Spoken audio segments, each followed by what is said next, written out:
Assalamualaikum, para wanita kuat. Kamu adalah inspirasi bagi banyak orang, bahkan tanpa kamu sadari. Teruslah bersinar, dan jangan pernah berhenti bermimpi. Jangan lupa subscribe channel ini, dan berikan like, agar kita bisa terus berbagi cerita inspiratif lainnya. Hari-hari terasa berat setelah perceraian itu. Aku, Lila, seorang janda berusia 29 tahun, harus menghadapi kenyataan pahit bahwa rumah tanggaku dengan mantan suamiku tak lagi bisa dipertahankan. Bukan hanya pernikahan yang hancur, tapi juga hubunganku dengan keluarganya. Terutama Butini, ibu mertuaku dulu.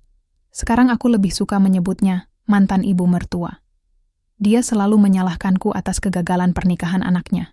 Setiap kali dia datang ke rumah atau bertemu di jalan, aku merasa seperti boneka yang dilempar ke tengah panggung untuk diejek tanpa ampun. Butini sering berkata, "Kamu tidak bisa dibandingkan dengan istri baru Dedi. Dia lebih baik, lebih cantik, dan lebih mandiri." Kata-katanya menusuk telingaku, membuatku ingin menangis setiap kali mendengarnya. Tapi aku mencoba tegar, demi Nisa, putri kecilku yang masih berusia 5 tahun. Aku tak ingin dia melihat ibunya lemah dan rapuh.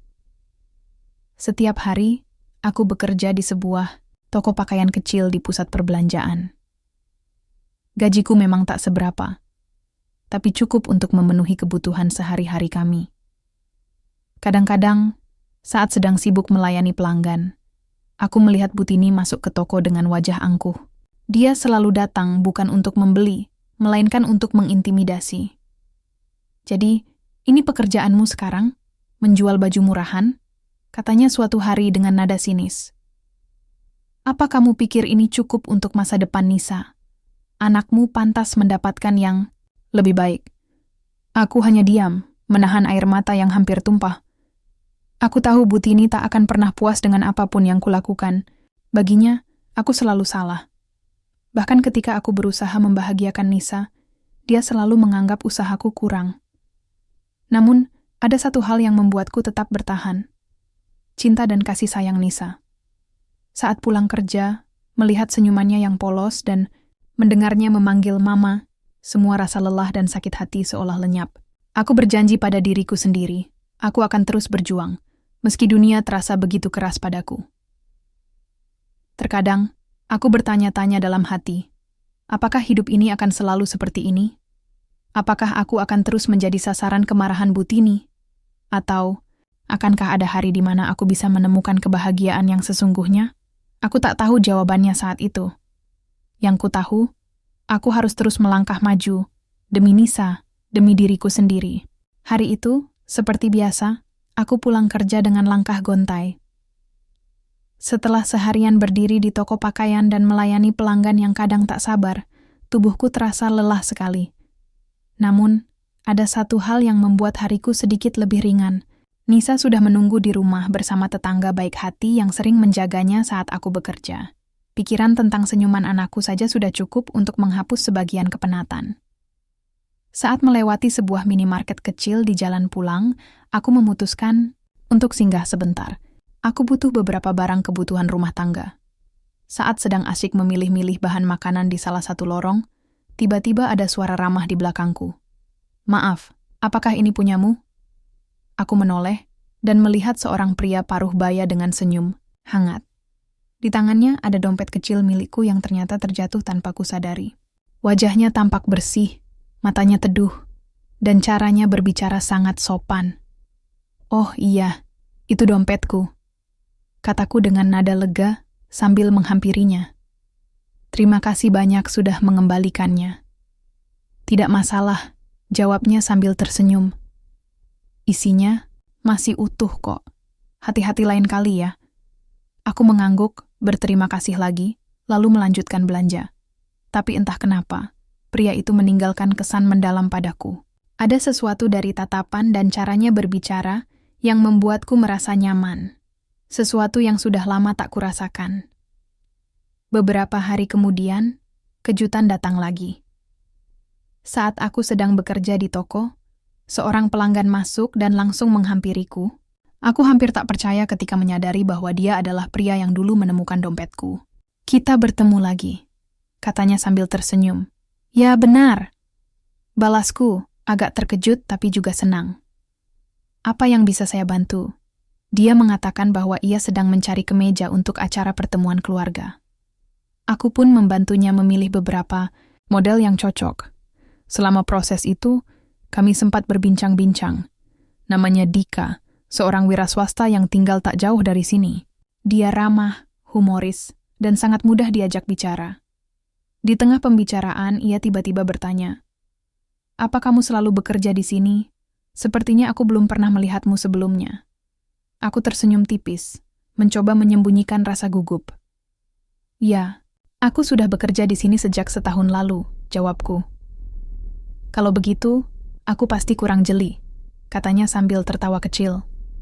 "Atau mungkin nasib yang membawa kita bertemu 2 kali dalam waktu dekat ini." Aku hanya tersenyum mendengarnya, tapi dalam hati aku merasa aneh. Sudah lama tak ada pria yang berbicara dengan nada sehangat itu padaku. Biasanya, orang-orang hanya melihatku sebagai seorang janda yang penuh beban. Sebelum pergi, Dika berkata, "Terima kasih atas bantuannya. Mungkin lain kali aku akan datang lagi kalau butuh rekomendasi pakaian." Aku mengangguk, dan setelah dia pergi, aku merasa ada sesuatu yang berbeda. Entah kenapa, kehadirannya membuat hari itu terasa lebih cerah. Untuk pertama kalinya setelah lama, aku merasa ada harapan baru yang muncul, meski aku belum tahu apa artinya semua ini. Setelah pertemuan di toko pakaian itu, Dika mulai sering datang. Awalnya, aku mengira dia hanya ingin membeli baju lagi, tapi lama-lama aku menyadari bahwa kedatangannya lebih dari sekadar kebutuhan berbelanja. Dia selalu mencari-cari alasan untuk berbicara denganku, entah itu bertanya tentang model pakaian terbaru atau sekadar basa-basi tentang cuaca.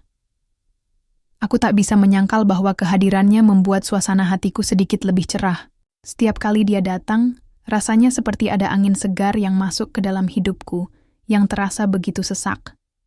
Tapi, di sisi lain, aku juga merasa ragu. Apakah ini benar-benar kebetulan? Ataukah dia tertarik padaku? Pikiran itu membuatku cemas. Aku sudah lama tak berhubungan dengan pria manapun setelah perceraian. Trauma masa lalu dan penghinaan Butini membuatku merasa tak pantas dicintai lagi. Suatu hari, setelah toko sepi, Dika tiba-tiba mengajakku makan malam. Aku tahu ini mungkin mendadak, katanya dengan nada hati-hati. Tapi aku ingin mengajakmu dan Nisa makan malam bersama. Kalau kamu tidak keberatan, tentu saja. Aku terkejut. Selama ini aku selalu menjaga jarak karena tak ingin membuat hubungan kami menjadi rumit. Namun cara Dika menyebut nama Nisa membuatku tersentuh. Dia tidak hanya memikirkanku, tapi juga anakku. Itu adalah hal yang jarang sekali ku dapatkan dari orang lain. Baiklah, jawabku akhirnya, meski dengan sedikit ragu. Tapi aku harus memastikan Nisa bisa ikut. Dika tersenyum lebar. Tentu saja. Aku sangat ingin bertemu dengannya. Malam itu, kami pergi ke sebuah restoran sederhana di pinggir kota. Nisa tampak senang sekali. Mungkin karena sudah lama tak makan di luar bersama ibunya. Dika juga sangat ramah pada Nisa. Dia mengajaknya berbicara, bercanda, bahkan memberinya hadiah kecil berupa boneka kecil yang langsung disukai Nisa. Melihat mereka berdua tertawa bersama membuat perasaanku campur aduk. Di satu sisi, aku merasa bahagia melihat Nisa begitu nyaman dengan Dika. Tapi di sisi lain, aku masih takut. Takut jika semuanya hanya ilusi. Takut jika pada akhirnya aku akan terluka lagi. Setelah makan malam, saat kami berjalan pulang, Dika berkata pelan, "Aku tahu mungkin ini terlalu cepat, tapi aku ingin kamu tahu bahwa aku serius dengan semua ini.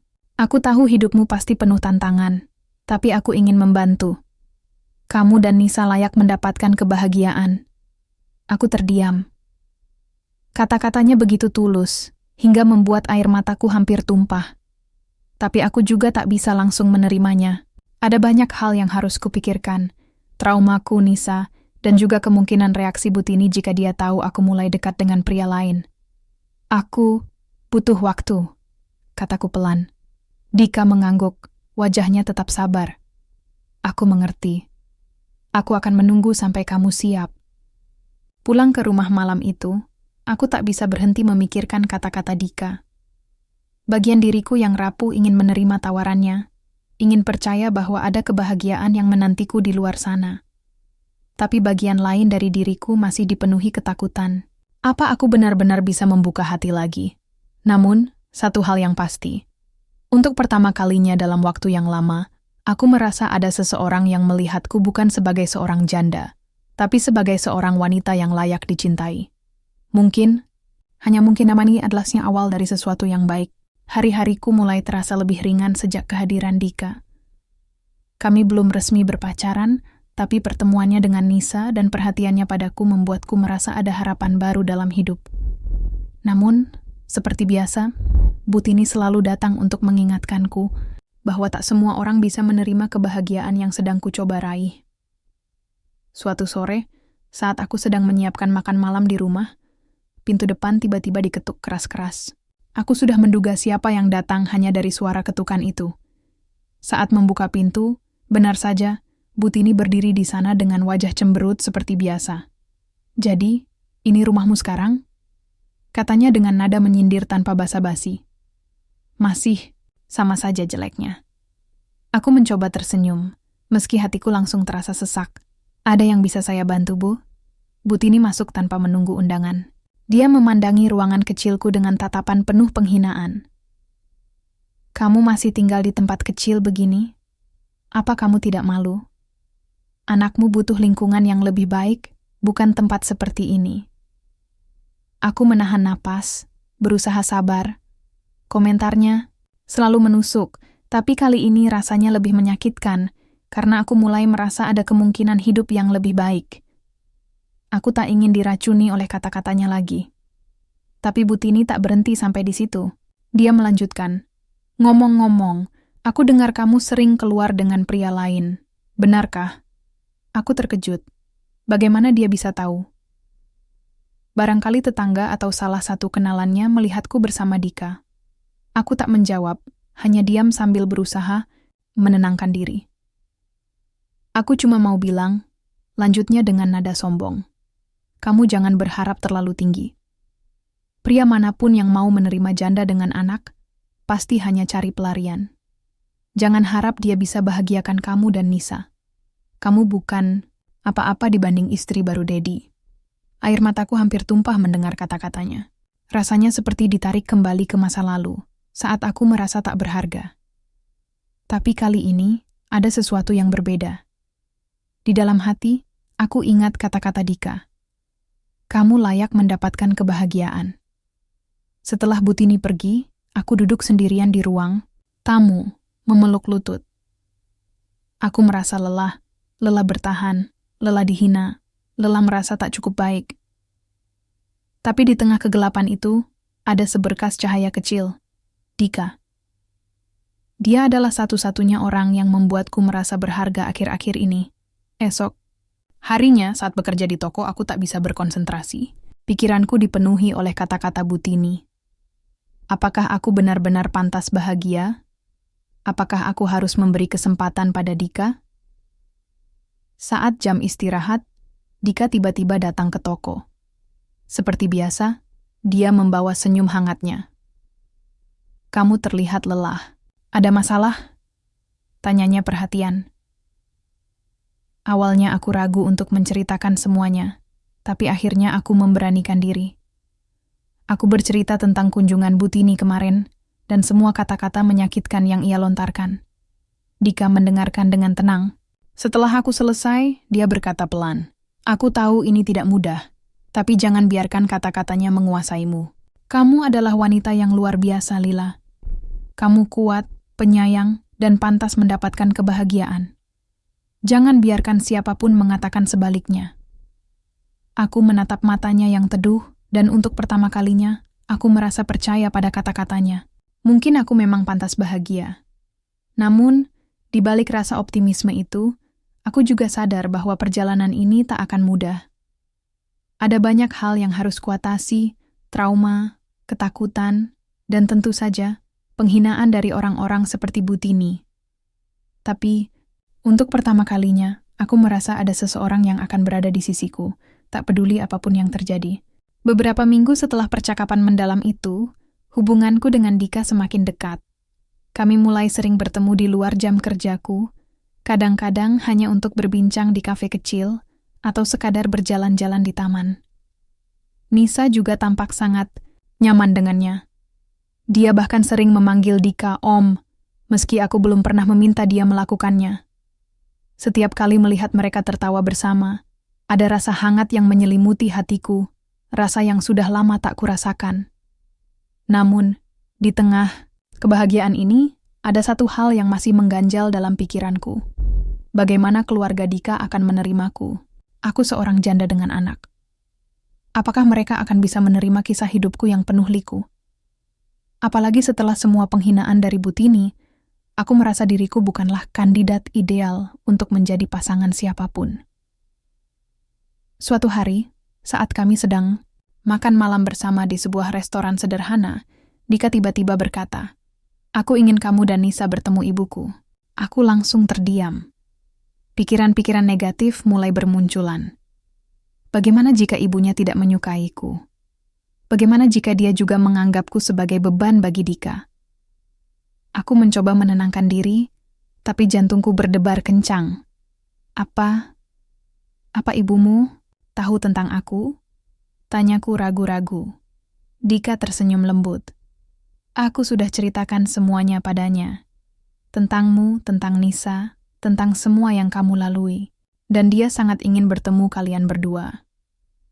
Aku menelan ludah, masih belum yakin. Namun melihat keyakinan di mata Dika, aku akhirnya mengangguk pelan. "Baiklah," kataku pelan. "Kapan kita bertemu?" Hari pertemuan itu tiba lebih cepat daripada yang kuduga.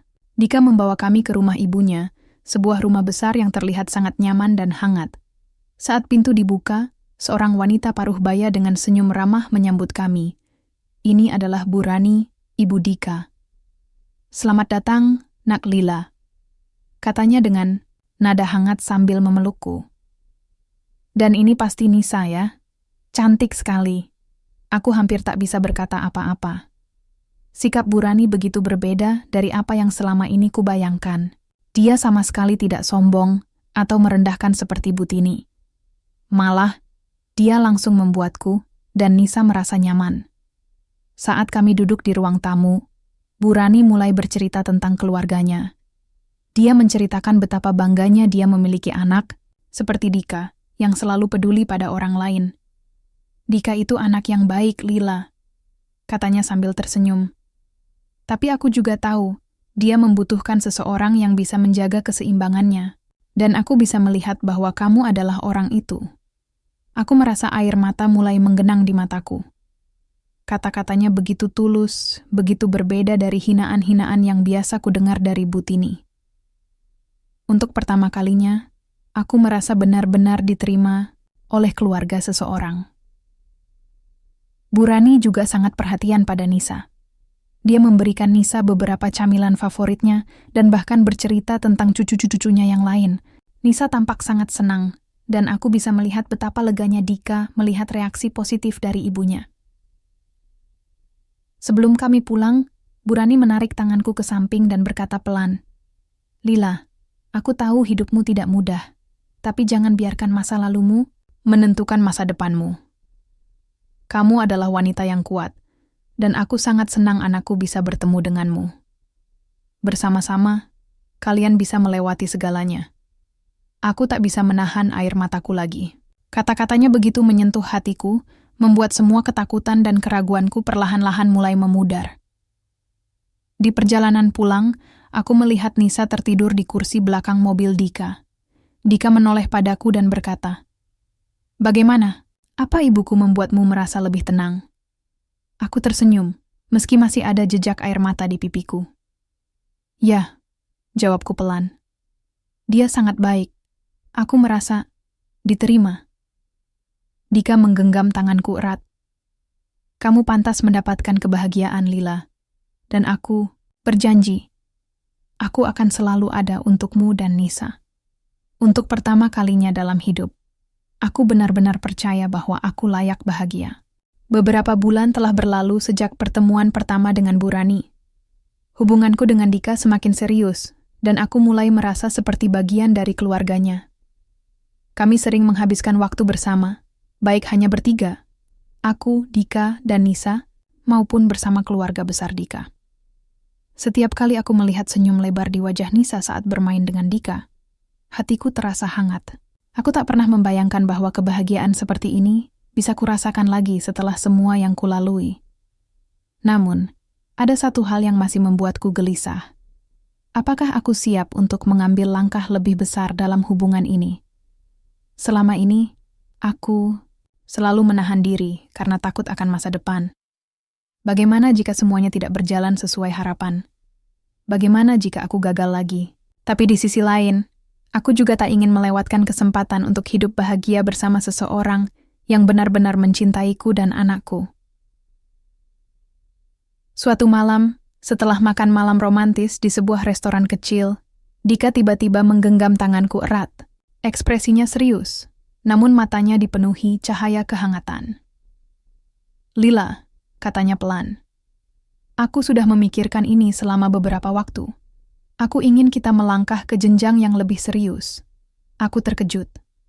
Meski aku tahu kami sudah sangat dekat, kata-kata itu tetap membuat jantungku berdebar kencang. "Maksudmu?" Tanyaku pelan, meski aku sudah menduga apa yang akan dia katakan. Dika tersenyum, lalu meraih sesuatu dari sakunya. Sebuah kotak kecil berwarna biru tua. Dia membukanya, memperlihatkan cincin yang indah di dalamnya. "Aku ingin kamu menjadi istriku, Lila. Aku ingin menjalani sisa hidupku bersamamu dan Nisa. Kalian adalah keluargaku." Air mata langsung membanjiri mataku. Kata-katanya begitu tulus, begitu penuh cinta. Tapi aku masih ragu. Apakah aku benar-benar pantas menerima cintanya? Apakah aku bisa memberikan kebahagiaan yang sama padanya? "Kamu tidak perlu menjawab sekarang," kata Dika cepat, melihat keraguan di wajahku. "Aku tahu ini bukan keputusan yang mudah, tapi aku ingin kamu tahu, aku siap untuk segala tantangan yang akan datang. Kamu dan Nisa adalah prioritas utamaku." Pulang. Ke rumah malam itu, aku duduk sendirian di ruang tamu, memandangi cincin yang diberikan Dika. Pikiranku penuh dengan pertanyaan-pertanyaan. Aku ingat kata-kata Butini yang selalu menyudutkanku, mengatakan bahwa aku tak layak bahagia. Tapi aku juga ingat dukungan Dika, Burani, dan bahkan Nisa, yang tampak begitu bahagia bersama Dika. Aku memutuskan untuk berbicara dengan Nisa keesokan harinya. Walaupun ia masih kecil, aku ingin tahu perasaannya tentang Dika. "Nisa, sayang, kamu suka Om Dika, kan?" Tanyaku hati-hati. Nisa mengangguk antusias. "Iya, Mama. Om Dika baik banget.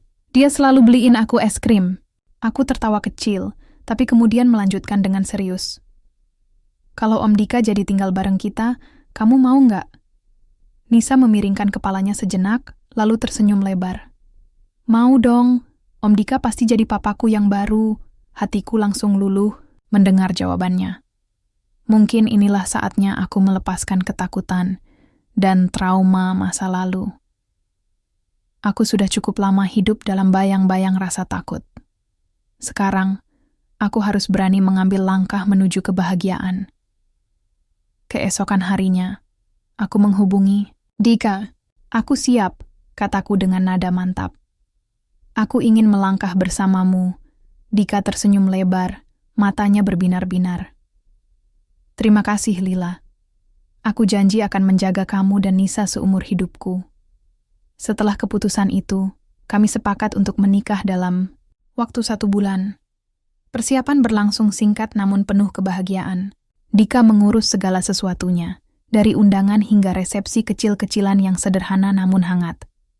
Aku tak pernah membayangkan bahwa hari bahagiaku akan datang begitu cepat, apalagi setelah semua yang kulalui. Namun, ada satu hal yang membuatku sedikit cemas. Bagaimana reaksi Butini saat mendengar kabar ini? Aku tahu dia pasti akan marah atau bahkan iri. Tapi kali ini, aku tak peduli. Ini adalah hidupku, dan aku berhak bahagia tanpa harus memedulikan omongannya lagi. Akhirnya, tibalah hari pernikahan kami. Saat aku berdiri di hadapan Dika, Mengenakan gaun sederhana yang dipilih dengan penuh cinta, aku merasa seperti menemukan tempatku yang sebenarnya. Dengan Nisa di sisiku dan Dika di hadapanku, aku tahu bahwa aku akhirnya menemukan keluarga yang selalu kucari. Hari pernikahanku dengan Dika adalah salah satu hari paling membahagiakan dalam hidupku. Upacara berlangsung sederhana, hanya dihadiri oleh keluarga dekat dan beberapa teman baik. Kami memilih untuk tidak mengundang mantan keluargaku, termasuk Butini, karena aku tahu mereka tak akan datang atau bahkan mungkin merusak momen bahagiaku. Aku tak ingin ada bayangan buruk yang mengganggu hari spesial ini. Nisa menjadi bunga kecil kami, berjalan di depanku dengan gaun pink cerahnya. Dia tampak begitu cantik dan bahagia, seperti seorang putri kecil. Setiap kali dia melihat Dika, matanya berbinar-binar, dan dia selalu berbisik padaku, "Om Dika keren banget ya, Mama." Aku tersenyum mendengarnya, lalu menoleh ke arah Dika. Dia berdiri di altar, mengenakan setelan jas hitam yang membuatnya terlihat sangat tampan. Tatapannya lembut namun penuh keyakinan, dan saat ia mengucapkan janji pernikahan, aku bisa merasakan ketulusan di setiap katanya. "Aku berjanji untuk mencintaimu, menjaga Nisa sebagai anakku sendiri, dan melindungi kalian berdua seumur hidupku," katanya dengan suara mantap. Hatiku terasa penuh, dan air mata mulai membanjiri mataku. Untuk pertama kalinya dalam hidup, aku benar-benar merasa aman dan dicintai. Setelah upacara selesai, kami mengadakan resepsi kecil di halaman belakang rumah Bu Rani. Semua orang hadir dengan senyum lebar, termasuk Bu Rani yang tampak begitu bangga melihat anaknya menemukan pasangan hidup yang tepat. "Kamu sudah seperti anakku sendiri sekarang, Nak Lila," katanya sambil memelukku erat. "Dan aku yakin kamu akan membuat Dika bahagia." Aku tak bisa berkata apa-apa, hanya bisa memeluknya balik sambil menahan tangis haru. Setelah pernikahan, hidupku berubah drastis. Dika membawaku dan Nisa pindah ke rumahnya yang besar dan nyaman. Ini adalah tempat yang jauh lebih baik daripada apartemen kecil yang dulu kutinggali. Setiap sudut rumah dipenuhi cinta dan kehangatan, dan Nisa langsung jatuh cinta pada kamarnya yang baru, penuh dengan mainan dan dekorasi lucu yang dipilih Dika khusus untuknya. Dika juga membantuku meninggalkan pekerjaanku di toko pakaian. Awalnya aku ragu, tapi dia meyakinkan bahwa aku pantas istirahat dan fokus membesarkan Nisa serta menikmati hidup baru ini. Sebagai gantinya, aku membantu mengurus rumah tangga dan kadang-kadang membantu Dika mengelola bisnisnya. Namun, yang paling penting adalah bagaimana hubungan kami bertiga semakin erat. Dika bukan hanya suami yang baik, tapi juga ayah yang luar biasa bagi Nisa. Dia selalu meluangkan waktu untuk bermain bersama Nisa, membacakan cerita sebelum tidur, bahkan membantunya belajar di sekolah. Setiap kali aku melihat mereka tertawa bersama, hatiku dipenuhi rasa syukur. Meski hidupku sekarang terasa sempurna, aku tahu bahwa masa lalu masih ada di mana-mana. Terkadang, aku masih ingat kata-kata menyakitkan dari Butini, komentar-komentar pedasnya yang membuatku merasa tak berharga. Tapi kali ini, aku tidak lagi terpengaruh. Aku tahu siapa diriku sekarang, dan aku tahu bahwa aku layak mendapatkan semua kebahagiaan ini. Suatu hari, saat aku sedang menyiapkan makan malam di dapur, Dika tiba-tiba masuk dan memelukku dari belakang. "Kamu bahagia, kan?" tanyanya lembut. Aku tersenyum, lalu menoleh untuk menatap matanya. "Lebih bahagia daripada yang pernah kubayangkan." Dia mencium keningku pelan. "Itu semua karena kamu pantas mendapatkannya, Lila. Dan aku beruntung bisa menjadi bagian dari hidupmu." Di malam itu, aku duduk di ruang tamu bersama Dika dan Nisa, menonton film kartun favorit Nisa. Saat melihat wajah mereka yang penuh kebahagiaan, aku sadar bahwa inilah keluarga yang selalu kuinginkan. Bukan tentang kemewahan atau status sosial, tapi tentang cinta, dukungan, dan kebersamaan. Untuk pertama kalinya dalam hidup, aku merasa seperti akhirnya menemukan tempat yang benar-benar bisa kusebut rumah. Beberapa minggu setelah pernikahan, aku dan Dika memutuskan untuk mengunjungi rumah lamaku. Bukan karena aku ingin kembali ke sana, tapi ada beberapa barang yang tertinggal dan masih kami butuhkan. Selain itu, aku merasa ini adalah saat yang tepat untuk menutup babak lama dalam hidupku. Babak di mana aku selalu merasa tak berdaya dan terhina. Kami berangkat pagi-pagi sekali dengan mobil mewah Dika, sebuah SUV hitam mengkilap yang sering membuat orang-orang menoleh saat melintas. Aku duduk di kursi penumpang dengan Nisa di belakang, asik bermain dengan boneka barunya. Suasana hatiku ringan, seolah tak ada beban lagi di pundakku. Saat tiba di depan rumah lamaku, aku melihat Butini sedang menyiram tanaman di halaman depan. Begitu dia melihat mobil kami, matanya langsung membelalak lebar. Dia tampak bingung, lalu wajahnya berubah menjadi merah padam saat menyadari siapa yang keluar dari mobil itu. Aku turun dengan tenang, mengenakan gaun sederhana namun elegan, sementara Dika berjalan di sisiku dengan senyum hangat. Nisa juga ikut melompat keluar dari mobil, berlari kecil ke arahku sambil tertawa riang. "Bu," sapaku sopan, meski hatiku dipenuhi rasa puas. Kami hanya ingin mengambil beberapa barang yang tertinggal. Butini tak bisa menyembunyikan ekspresinya. Matanya menyapu mobil mewah di belakang kami, lalu bergulir ke arah Dika yang berdiri tegak di sisiku. Bibirnya bergetar, seolah mencoba menemukan kata-kata yang tepat. "Jadi, ini suamimu yang baru?" katanya akhirnya. Nada suaranya penuh dengan iri dan kemarahan terselubung. "Iya," jawabku singkat, tanpa memberikan penjelasan lebih lanjut. Dika, yang selalu sabar, tersenyum ramah padanya. "Senang bertemu dengan Anda, Bu. Terima kasih sudah menjaga Lila dan Nisa selama ini." Ucapannya terdengar seperti ejekan halus, meski dia tak berniat demikian. Butini tampak semakin geram, tapi ia tak bisa berkata apa-apa. Ia hanya berdiri di sana, wajahnya memerah seperti tomat matang, sementara kami masuk ke dalam rumah untuk mengambil barang-barang kami. Di dalam rumah, aku merasa lega melihat bahwa tak banyak barang yang perlu kubawa. Hanya beberapa kotak berisi mainan Nisa, beberapa baju, dan foto-foto kenangan. Setelah semua barang dimuat ke dalam mobil, aku berdiri di pintu rumah untuk terakhir kalinya. "Selamat tinggal," gumamku pelan, lalu menutup pintu tanpa menoleh lagi. Saat kami kembali ke mobil, Butini masih berdiri di halaman depan, menatap kami dengan mata penuh amarah. Aku bisa membaca pikirannya tanpa harus mendengarnya. Dia pasti menyesali semua hinaan yang dilontarkannya padaku, karena pada akhirnya, justru aku yang mendapatkan kebahagiaan yang lebih besar daripada anaknya sendiri. Setelah duduk di kursi penumpang, aku menoleh ke arah Dika. Dia tersenyum padaku, lalu menggenggam tanganku erat. "Kamu baik-baik saja?" tanyanya lembut. Aku mengangguk, lalu tersenyum tipis. Lebih baik dari sebelumnya. Di dalam hati, aku berkata pada diriku sendiri, "Semua penghinaanmu telah membawaku pada kebahagiaan ini, Butini. Terima kasih telah membuatku lebih kuat." Mobil pun mulai melaju, meninggalkan Butini yang masih berdiri di sana dengan wajah penuh kemarahan. Aku tak lagi peduli padanya, atau apapun yang akan dikatakannya. Hari ini, aku adalah versi terbaik dari diriku. Seorang wanita yang telah menemukan cinta, kebahagiaan, dan kedamaian dalam hidupnya.